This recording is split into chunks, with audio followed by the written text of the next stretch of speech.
You have your popcorn?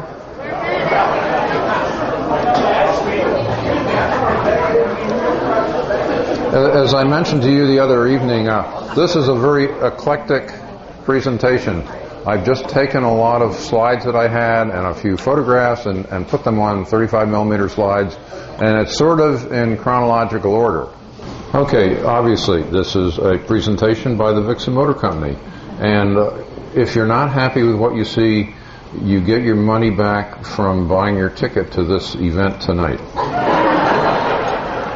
This I know you can't really see, but this is the original sketch dated back in July of 1980. And if you go on our website and look at some of those early Fox prints, I think you can find that. And this was my idea of how Nina and I were going to retire, and we're going to make all kinds of money and be infinitely wealthy and live forever happily in our motorhome. And if you look a little bit at it, the layout's pretty much the same as it is today. Those of you that aren't familiar with it, I spent 20 years at Pontiac from 54 to 74 and did the GTO. I think you can check the record out and find out that I was sort of the father of the GTO in 64. And then I joined DeLorean and spent 5 years working on the DMC-12, and that didn't work out for me because when the engineering moved over to England, between Colin Chapman at Lotus and John DeLorean and Bill Collins, there were one too many cooks in the kitchen. So I left DeLorean and went to American Motors, and I had a very boring job there, and so that inspired me to work on the Vixen. This is a mock-up that Nina and I built in our garage. And here I am, Director of Product Planning for American Motors, and we're building this thing in our garage. And I said, we can't ever have anybody from work over and show them what's going on in the garage. But we spent a lot of time, and Nina's been an important part of this whole project. Every time we went out for dinner, we'd measure how high was the table, how far away from it was it, and we just, kept doing those kinds of things to make sure that everything worked right. And to me, doing a full-size mock-up was just a very important part of bringing Vixen along. This photograph, if you look carefully, you'll see that it's been split down the middle. Look up at the top, you can see a difference in color. Well, since we were doing it with our own money, we only bought one of these seats from Sears Roebuck.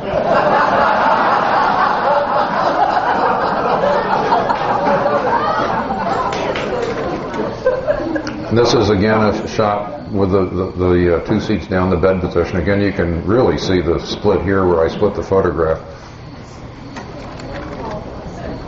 This is our little mock-up of the galley area, if you will. But you'll see back in 1980 that there wasn't a lot of difference between what you have today.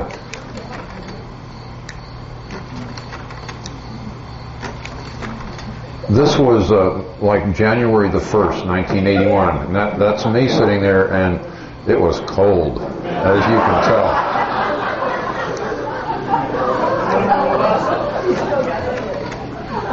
This is when we finally raised our money, and we're moving this mock-up, what's left of it, to Triad, who built the first prototype. And there it is leaving our garage. You can see there's not really an awful lot left. Couldn't you cover it? This is a shot of Bob Dewey, who was my financial partner in getting Vixen started. God rest his soul. This is me sitting there. You notice that thing over on the right-hand side is a piece of plumbing, and I had seen the Locharo with the P-trap that hung down under the chassis area. And I thought, that thing's going to get knocked off the first time they go over a little bump. And so I'm sitting there trying to figure out how to do a better drain for the shower. This is the mock-up. It looks like the original one you saw, but this is one that was redone at Triad. And you'll see this time we could afford to buy another seat. And we also had a sink in it and a real stove.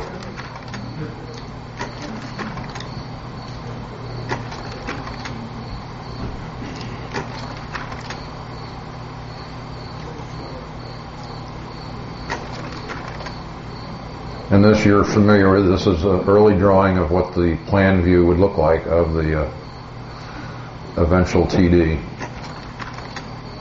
This is a little model that I built up to help me understand how we were going to design the one-piece underbody.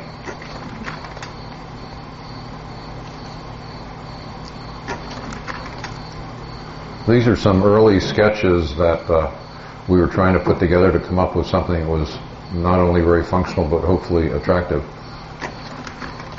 I'm not proud of this one. I drew this one myself. You can tell it was not done by an artist. This is probably one of the better ones that one of the guys at Triad came up with.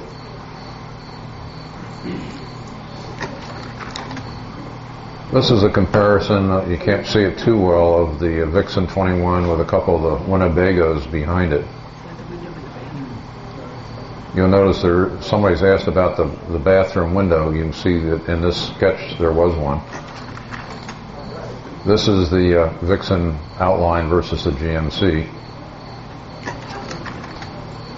This is a scale model that we built up to do some aerodynamic testing. It was important to me that we at least give this a real good shot to improve the fuel economy. And so we built this little scale model and went to the University of Michigan low-speed wind tunnel.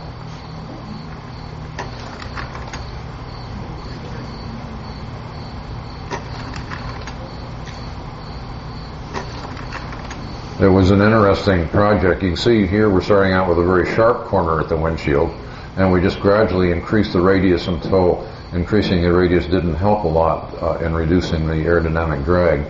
One of the interesting comments, the guys that were running the tunnel over there said to me, well, what's the boss going to say about all these changes you're making? And I said, that's real easy, I'm the boss.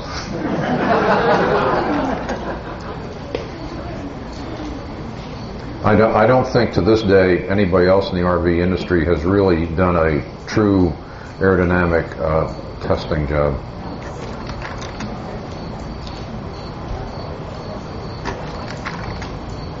This now has gone ahead to a full-size clay model.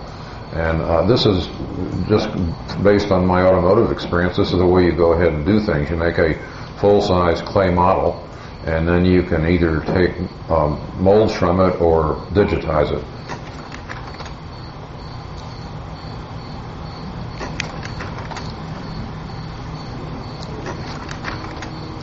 This is the clay model that was finished and covered with what's called dye knock. It's just a clear plastic that you put on in any color you want to make it look like a real hard model. You notice that this has the stacked headlights that we also built on the first prototype. And this was somebody's idea, let's look at a different way of doing the grill area, even though the radiator was in the back. There are two very proud guys standing next to it.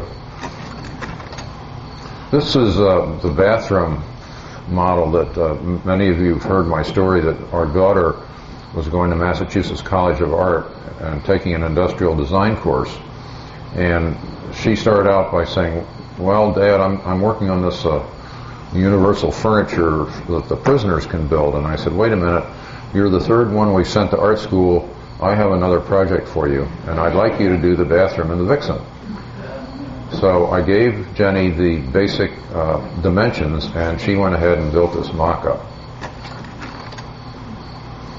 And you can see that it really comes pretty close to what we ended up with. She had been looking at too many executive jets with built-in toilets, and I said, well, that's going to be a little bit of a problem for us, but we tried.